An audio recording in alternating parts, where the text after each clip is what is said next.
welcome to another booktube video from me, Lauren, from Lauren and the Books, and I hope you're all feeling as comfy and as fluffy as I am. Today's video, I thought about maybe I should do this before I get into my pyjamas and stuff like that, but I thought no, I plan on spending the majority of December when I'm not out of the house at work where I have to go to, and at family gatherings which I'm obliged to go to, in my pyjamas with fluffy hair. So here I am in my December attire.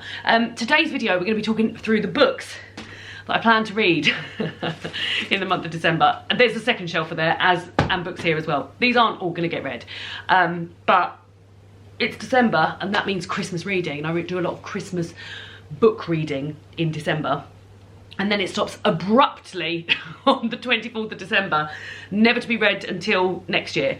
I've got some absolute corkers out from the library, and I've got some new books that I own that I didn't have for my December TBR last year. And then I've got stuff that I haven't read that's been on rotation on my December TBR for, I mean, how long have I been doing this now? 10 years? so towards the end of the video, if you've been here before, you might see books that have already appeared.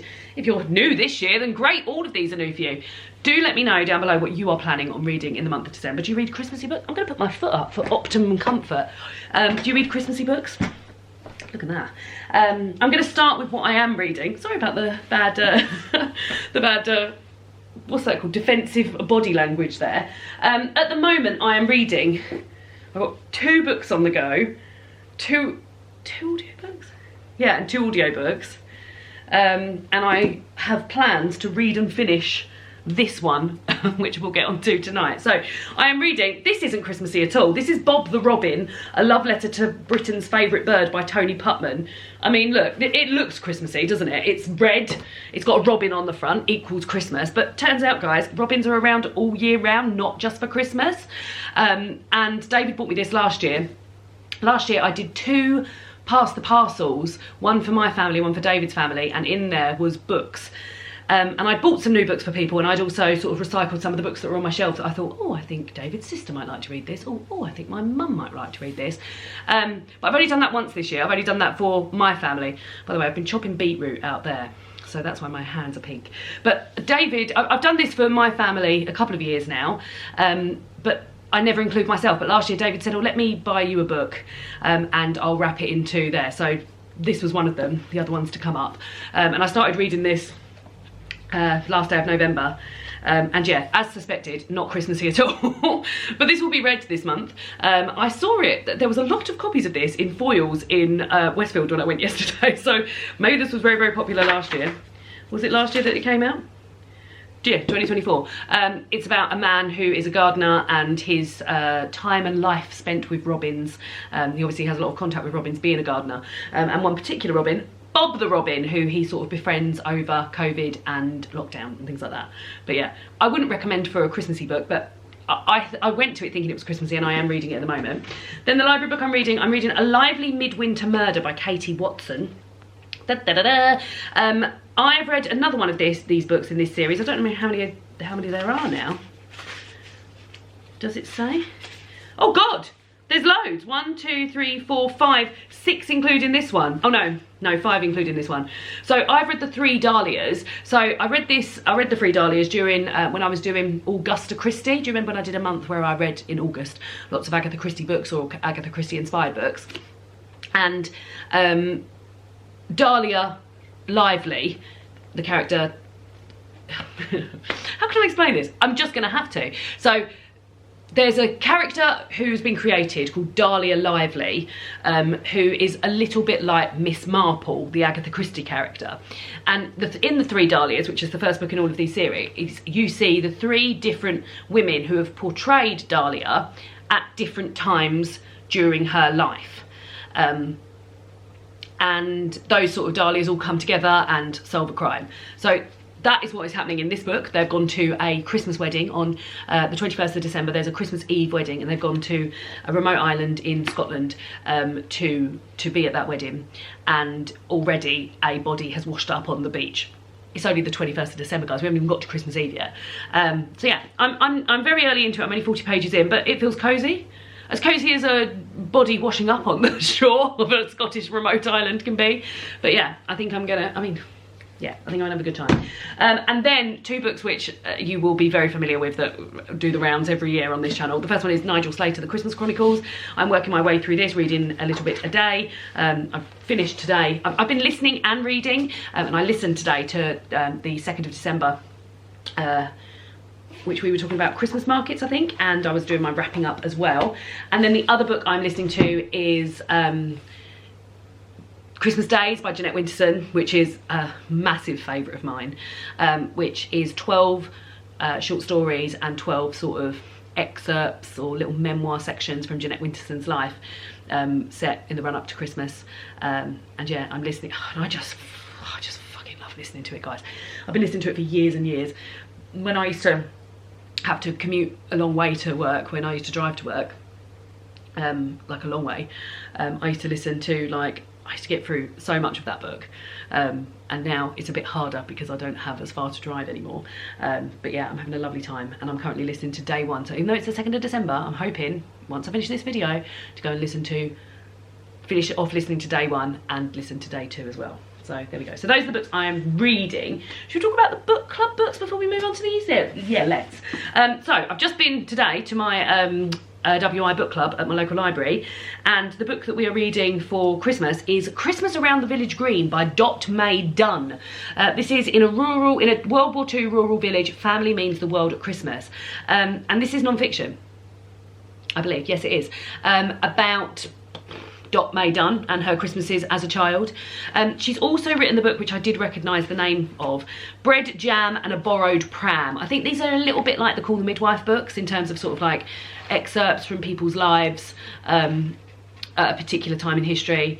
And I think it'll be sort of cosy. Is it cosy for me? Like, I always do find sort of World War II films, books, that sort of thing, cosy. Like, why do I was delighted because as soon as we opened this, you go into a house plan, a floor plan, which I love, and then you go into the village plan, which I also love. So yeah, I think I'm gonna have a good time with this. What I will say though, guys, is that we are now not meeting until the new year, and not even like early on in the new year. It's like a couple of Tuesdays in. So we'll be discussing this Christmas book in January when nobody could give a shit anymore, but I'll be there giving a shit. And then for my Patreon book club, we are reading The Christmas Tree Farm by Laurie Gilmore. Laurie Gilmore is the author of this, what's it called, Dream Harbour series. There's lots of these, I think there's about 6 or 7 now, which feature a town and characters, and you can read them all independently. It's like spicy romance.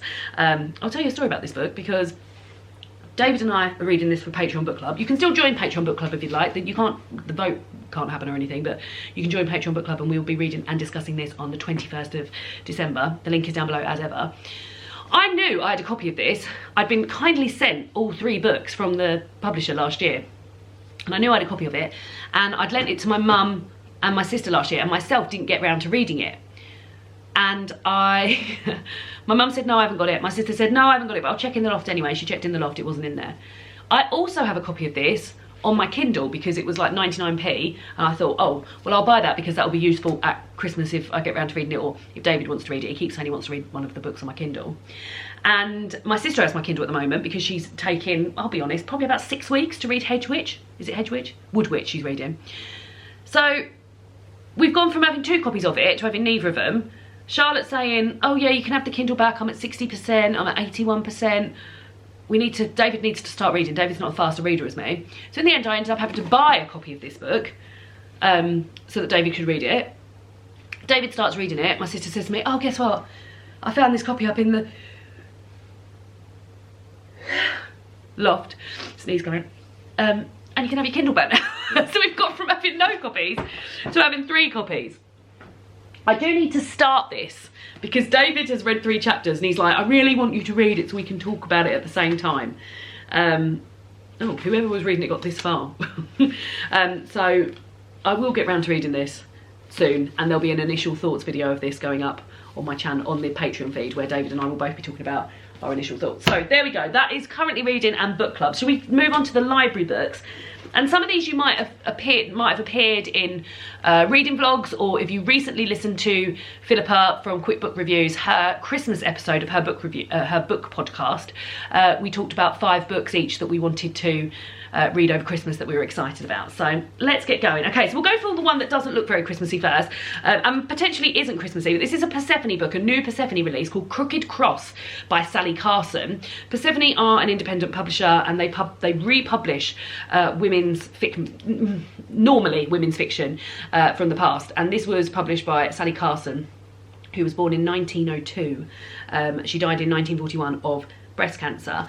And this is so they don't really tell you all that much about it, because they've got the blurb at the back, which is about Sally herself, the author, and then they've got an excerpt from the book. But when I read the blurb about this that was on the library website when I put the reservation on, it said that it was all set over Christmas Eve. So I put a reservation on. I was low down the list, guys, but I managed to get myself a copy, which delights me, because that means that the library, Kent County Council Library, has bought lots of copies of this beautiful Persephone book, which is wonderful to support independent publishers. I opened it in excitement, looked at the contents. Christmas Eve 1932, chapter 1, page 3. Then we leap swiftly 20 pages afterwards into New Year 1993, and by page 113, and this is a 360 page book, we're in spring, followed by summer, followed by midsummer, followed by Midsummer Night's Eve.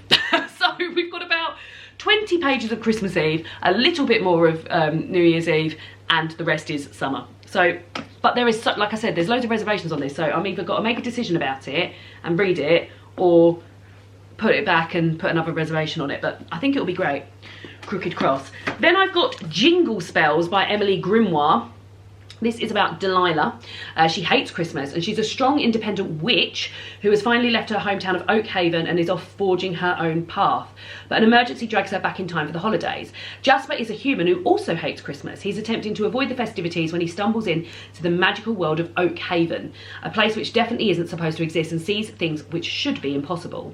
When chaos erupts in the town, Delilah and Jasper must join forces to restore order. They should be the perfect team. Their only problem? Their growing attraction to each other might be distracting them from their work. So this is, well, it says it's a perfect cozy Christmas romance with a sprinkle of magic where Gilmore Girls meets Charmed. There we go. Now, I'm told this is a second in the series, in Practical Magic, but that blurb to me doesn't read as though I wouldn't understand what's going on. So there we go. Yeah, the first one is called In Practical Magic, but that seems great. Then I've got another one in the Laurie Gilmore series. This is The Gingerbread Bakery, and these 2 books were both up for the vote for my Christmas Patreon book club, and The Christmas Tree Farm won. Oh, my advent candle just fell over. You can't see that, but it's off screen. And this front cover looks very Christmassy. I mean, look. Cats, wreaths, boughs, Christmas trees, but the blurb didn't feel as Christmassy as The Christmas Tree Farm, which is why I voted for The Christmas Tree Farm, because I do get a vote, and why I imagine The Christmas Tree Farm won. But I've been speaking to Philippa about this. She read this in the summer, and she said it felt very Christmassy. But this is about Annie, who is the owner of the gingerbread bakery, and she thinks she should have a love life to match her business, sugary and sweet. But instead she's locked in a battle of wills with the irritatingly upbeat bar owner down the street. Max Sullivan, who I have met in other books, guys, has everything he wants except the girl he dreams of. It's easier to argue with Annie than to get her to talk to him, but with Jeannie and Logan's wedding coming up, I've met those 2 guys as well, they're about to spend a lot more time together. As the snowflakes fall and with romance in the air, will Annie see that the one she loves to hate might just be a perfect match after all? Yeah, there's loads of these. I've read The Pumpkin Spice Cafe, I've read The Cinnamon Bun Bookstore, I've got The Christmas Tree Farm, there's another one called The Strawberry Patch Pancake House, and then this one. So there are 5, and I think there's an early one coming out next year, something about blueberries, but there we go. I'd love to see a little bit of queerness in these if Laurie Gilmore's listening. I don't imagine Laurie Gilmore even exists as a person. Then I've got children's book, and it's a chapter book, I might read this with my niece. This is Anisha Accidental Detective Christmas Chaos, a Festive Mystery by Serena Patel and illustrated by Emma McCann. This Anisha, the Accidental Detective, is lots of books of this. In fact, 8 on the back of this book already. And it says, it's Christmas! My family love Christmas, and this time they're super excited because Dad has been put in charge of the festive fair. Everyone's ready to help. My friend Milo and I have loads of sparkly ideas. Auntie Bindy's got a mountain of tinsel, and we've even got a big red sleigh for Santa's grotto. Well, we did have a sleigh until someone stole it. So now I'm on the case to track down the thief before they ruin Christmas. I just wish I didn't have to dress as an elf to do it. Looks like a case for me, Anisha, accidental Christmas detective. I think my niece and I would have a lovely time reading that. It also sounds like an episode of The Archers. Yeah, but I think she's really getting into chapter books, so I think next time she's around here maybe I'll say, should we read a chapter of this and see if we like it, and then maybe I'll read a chapter every time she comes around. God, the chapter, she'll like it because the chapter's really long. There we go. Then we've got the book that I'm planning on reading tonight, because when Christmas kicks off, she says, knowing that her reading resolutions next year is to slow down, I like to try and read a book a day for as long as I can, because I've got lots of very short books that I can manage that. And the book I'd like to read today is The Christmas Tree That Loved to Dance, A Tall Tale by Miranda Hart and illustrated by Lucy Claire Dunbar. And this is a sort of like fable, here we go, a short story or a tall tale. And this is sort of like perfect thing to cozy up with, about a woman, Joan, who takes her small little poodle, Jessie, out.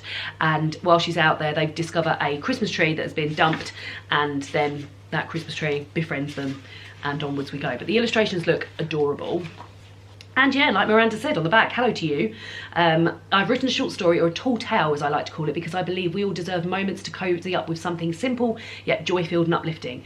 If I may be so bold about my own tale, it contains, amongst many thrills I couldn't possibly divulge yet, intriguing and exciting mishaps between a Christmas tree that not only talks but dances, a dog called Jessie who also talks, and a woman called Jessie who, less surprisingly in that she is a human being, talks too. Interested? I should blooming well hope so. So yeah, I'm hoping to read that tonight, which will be lovely. Then I've got another children's book, a chapter book, a hardcover this time.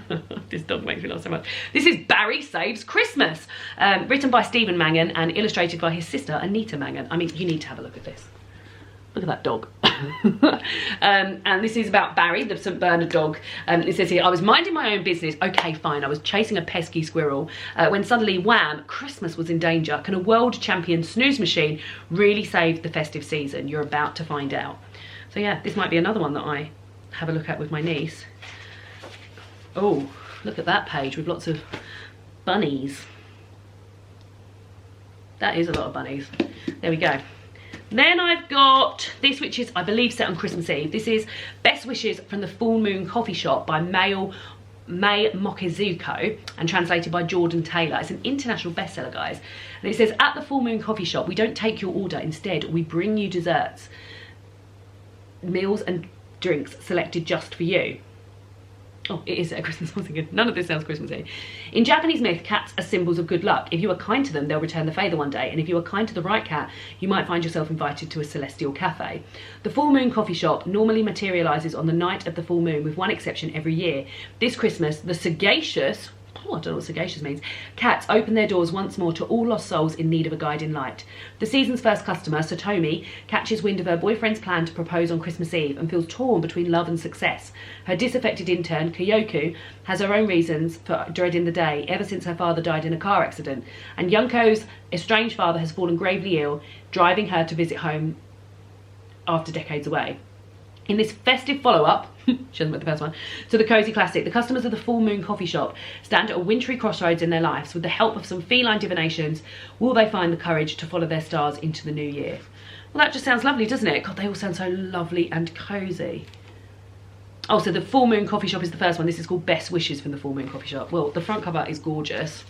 There we go. Then I've got one, this one I'm very excited about. This is The Austin Christmas Murders by Jessica Bull. It is quite the season for festive merriment and murder. It's quite a short one. 165 pages. It says, the festive season is fast approaching. Jane Austen fears that without her lively siblings at home, there won't be much Christmas cheer in the Austen household this year. But when she uncovers a skeleton in the cellar of Dean Parsonage, Jane soon forgets her woes, for who needs merriment when there's a mystery to solve? Jane quickly learns of a missing young bride who, after fleeing her wedding breakfast, was never seen again. Locals have long believed she haunts the woods nearby. Could Jane have found her at last, or does the truth of this mystery live closer to home? Over the 12 days of Christmas, Jane will embark upon festive delights, merrymaking and solving murders. Yes, please, Jane Austen, real person that book written about her. This one I've mentioned a few times. This is Holiday Ever After by Hannah Grace, and David has read Icebreaker by Hannah Grace, which he says was filthy. So no, I wonder if this will be filthy. Oh, I've actually read the blurb of this a few times. This is about Clara Davenport, who is I think they're being accused of plagiarism. She works for a big company, and it looks as though the design for a doll was stolen from a small business. So she is trying to deal with that side of things, sort of like hashtag corporate life, whilst also in a relationship, Jack Kelly, and having a sort of like enemies to lovers storyline here. But the front cover is gorgeous. The end papers are also lovely. Here they are smooching. She's got a crown on, God knows why. And yeah, it just looks very nice and Christmassy. So there we go. And then last library book before we move on to it. This is The 12 Days of Christmas by Susan Stokes Chapman. Festive Tales to Curl Up With. So these are 12 stories told in 12 staves. Now I don't know what that means, but it says there, and I just don't know if that's maybe like a Dickensian thing. It looks quite Dickensian, the front cover. But yeah, I will get round to, oh hold on, I think they might be all based on the 12 Days of Christmas. Stave 1 of Fruits and Follies, A Partridge in a Pear Tree. Right, okay. That's the staviness we've got coming from it. And then later on I've got Stave 7, First Impressions, 7 Swans Are Swimming. Yeah, so I need to find time to dedicate these when I am not a massive lover of short stories, and also my short story quota may be done by Jeanette Winterson, but I do feel excited about this. So there we go. Right, okay, oh, one more. This is sort of like, I'll be popping in and out of this, and this is The Christmas Companion by Skye McAlpine, which I've got from the library. This is a beautiful book that has lots of different recipes and crafts and things like that. I'm going to be making 2 salads from this for Christmas. Wild rice, lentil, chestnut and pomegranate salad. Yes please. And the Christmas salad, which, I mean, to be honest, I think only me and my sister are going to like this, but we're going to be well into it. It's beetroot, feta, pomegranate seeds, walnuts, balsamic vinegar, all my faves. So yeah, this is a lovely, and it's got beautiful sort of food photography and things that are going to make you feel Christmassy, and a lovely thing just to sort of browse over Christmas. Right, okay, so the books I own that I don't think I owned last year, before we then briefly go over what we had last year, are these guys. So I've got Midwinter Murders by Agatha Christie. There are 4 of these seasonal Agatha Christie collections of short stories. I already have Autumn Chills, and then there's a spring, and you guessed it, a summer one, and this is Midwinter Murder. So there'll be, I imagine, some Christmassy ones set in here, and this was sent to me from a very lovely viewer. And yeah, there's going to be lots of different, so let's have a little read of some of the titles of the stories and see if any of them look Christmassy. A Christmas Tragedy is one of them, so that is Christmassy. That is the only, oh no, Christmas Adventure. The Chocolate Box, I mean, that sounds Christmassy. But yeah, lots of different short stories that Agatha Christie has written. I imagine there'll be sort of like Poirot stuff in here, Miss Marple, and then some sort of standalone stuff. I've just seen Miss Marple's name, so I know for certain Miss Marple's in here. So yeah, another short story collection. Then I've just been sent, again from my wish list from a wonderful person that views this channel, Dickens at Christmas by Charles Dickens. And this is so much bigger than I realised. This is gorgeous. I mean, the book itself is absolutely gorgeous. Look. It's been on my wish list for a good few years, and I'm so delighted that somebody treated me to it. Mwah, to that person. So, you may well have heard that Dickens invented Christmas, really, or a lot of the Christmassy stuff that we are aware of now. Puddings, turkeys, crackers, Christmas cards, and that sort of thing was all sort of come together during Dickens' time, or like Victorian times. And this is lots of excerpts from various Dickens novels about Christmas, and also the history of Christmas around that time, I believe. So yeah, I'm looking forward to it. I think it's got the whole of the Christmas Carol in here, so that'll be nice to read that. But yeah, it just looks like an amazing book, and I'm really, really looking forward to dipping in and out of it, and constantly looking at the cheese on that front cover, so that looks great.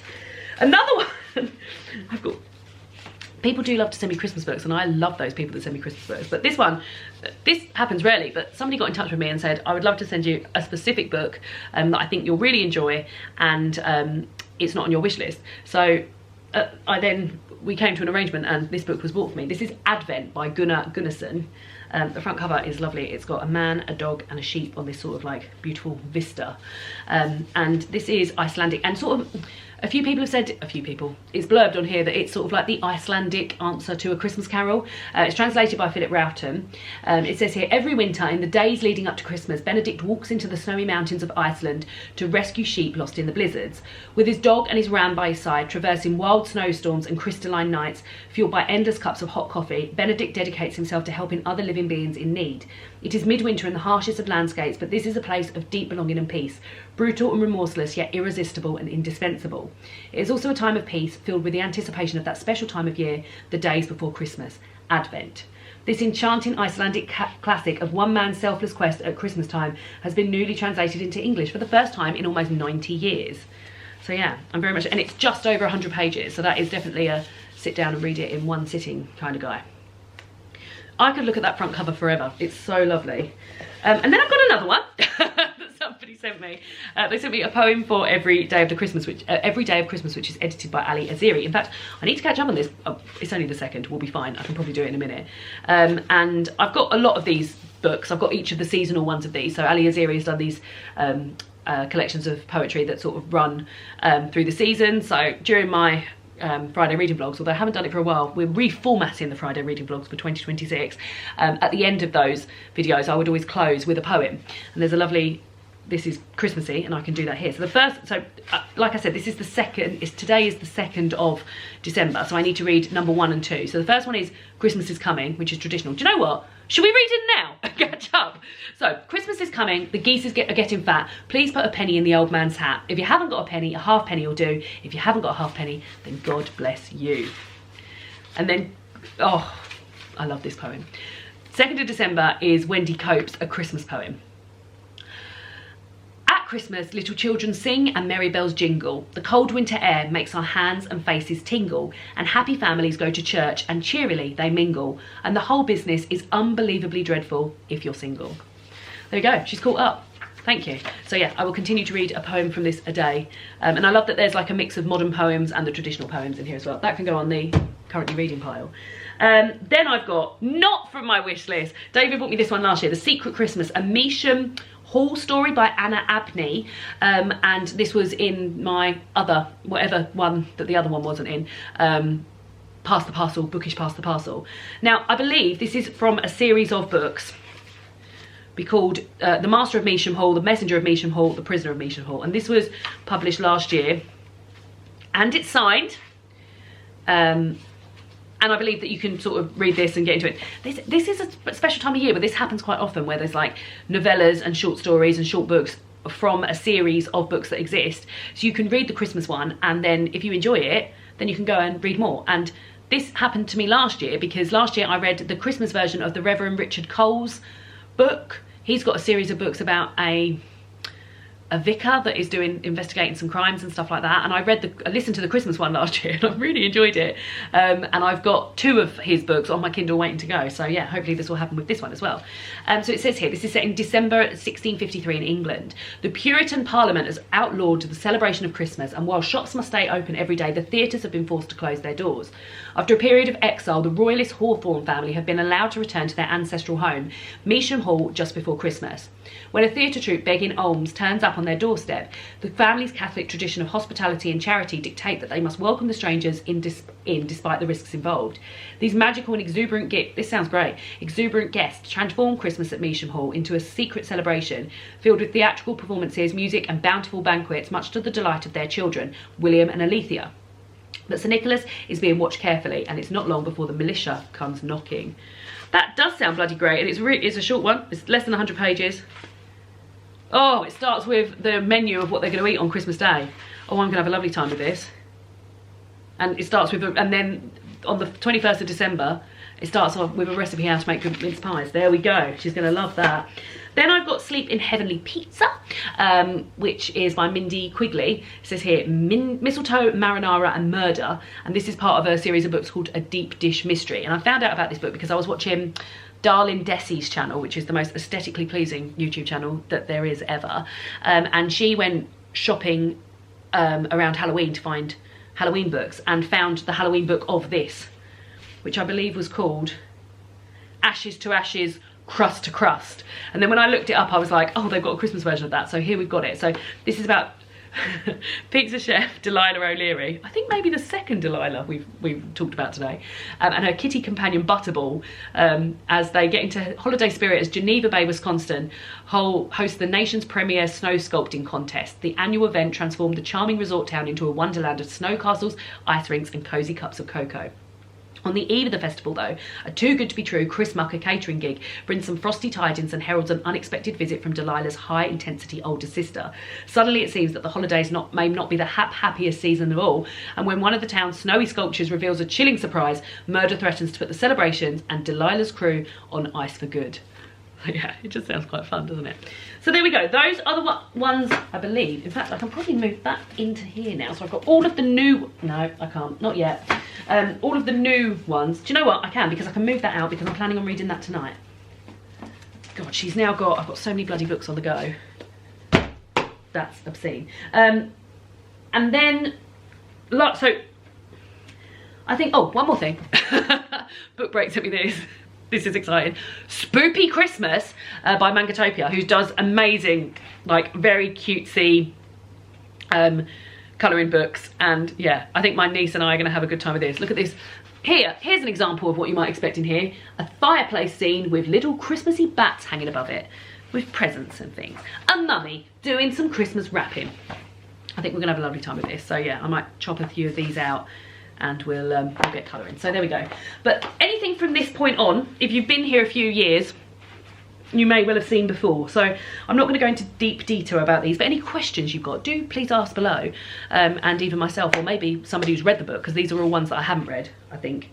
Some of them I've read, can answer. So I think we will now zip through the remainder, because this is a long video already, isn't it? And this hair's getting frizzier and frizzier, so I think we'll zip through the remainder. Right, here we go. We've got... This one's already been mauled by my niece and nephew. We've got A Christmas Alphabet by Robert Sabuda. Jane Campbell bought me this. It's a beautiful Christmas alphabet with pop-ups. And every pop-up is so pleasing and so beautiful.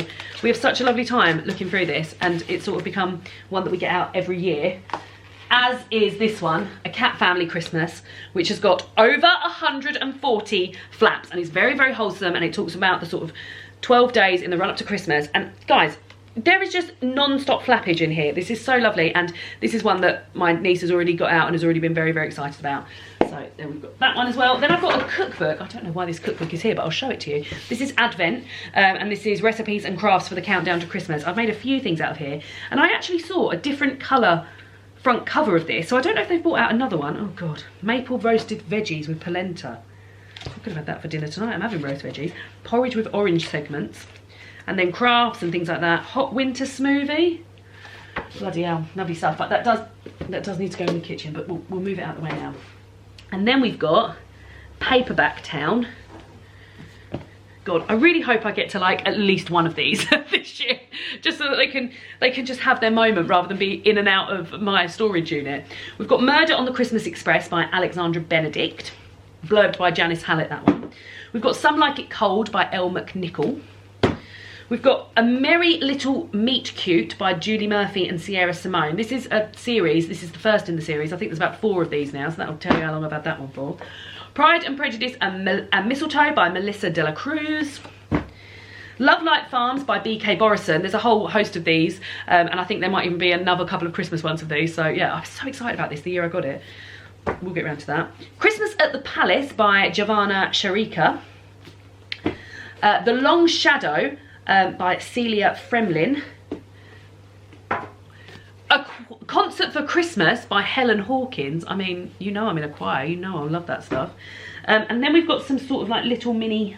Oh, I've got last year's Carol Ann Duffy poem, which is Three Wise Men, which I will revisit because they're just lovely to revisit.